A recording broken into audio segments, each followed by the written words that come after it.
L'historien Jocelyn Chanlao nous raconte que la présence chinoise remonte à la période hollandaise. Et il souligne qu'il existait même des esclaves chinois à cette époque. Pendant la période française, on comptait également des artisans marins qui se sont ensuite tournés vers la menuiserie, créant ainsi un petit quartier chinois à Port-Louis vers le 19e siècle. Quand on guette les débuts de l'immigration chinoise, il y a arrivé qui, par exemple, sur la période hollandaise, et là, quelques esclaves chinois qui s'est amené à Maurice sous la période française. Et donc, là, on a aussi un artisan de marine qui vient à Maurice. Déjà, because un petit quartier chinois, à la fin de la période française, à Port-Louis. Un artisan de marine, finalement, je reste à Maurice, je pense, par exemple, une menuisier, une meuble, etc. Et aussi, quand chinois, normalement, qui est installé dans Sud-Est asiatique, et si on dirait, c'est dans guerre contre l'agriculture. Et la grosse majorité est venue en tant que commerçant.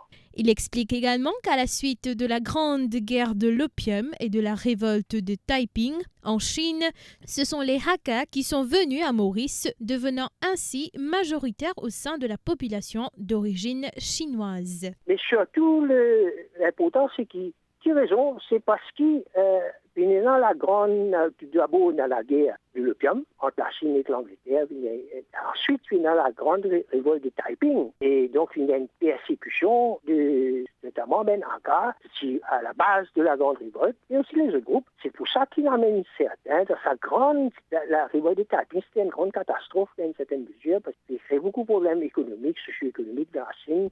Et donc, il y a une migration vers plusieurs régions du monde et en particulier aussi à Maurice. L'écrivain et chroniqueur Alain Janot évoque pour sa part Lok Choy-san, une figure emblématique ayant fondé la première pagode de l'hémisphère sud, la célèbre pagode Kwanti située à Les Salines, Port-Louis.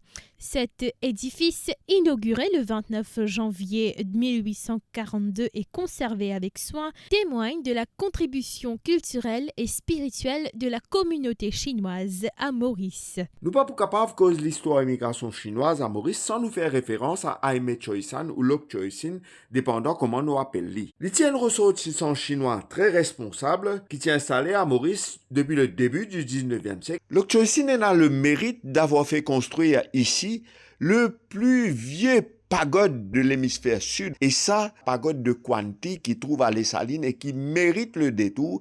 C'est un vrai bijou architectural, mais aussi un grand patrimoine qui nous détenait ici à Maurice. Alors que nous célébrons cette fête empreinte de tradition et de symbolisme, rappelons-nous que l'histoire de l'immigration chinoise à Maurice est un témoignage de résilience, d'adaptation et de richesse culturelle.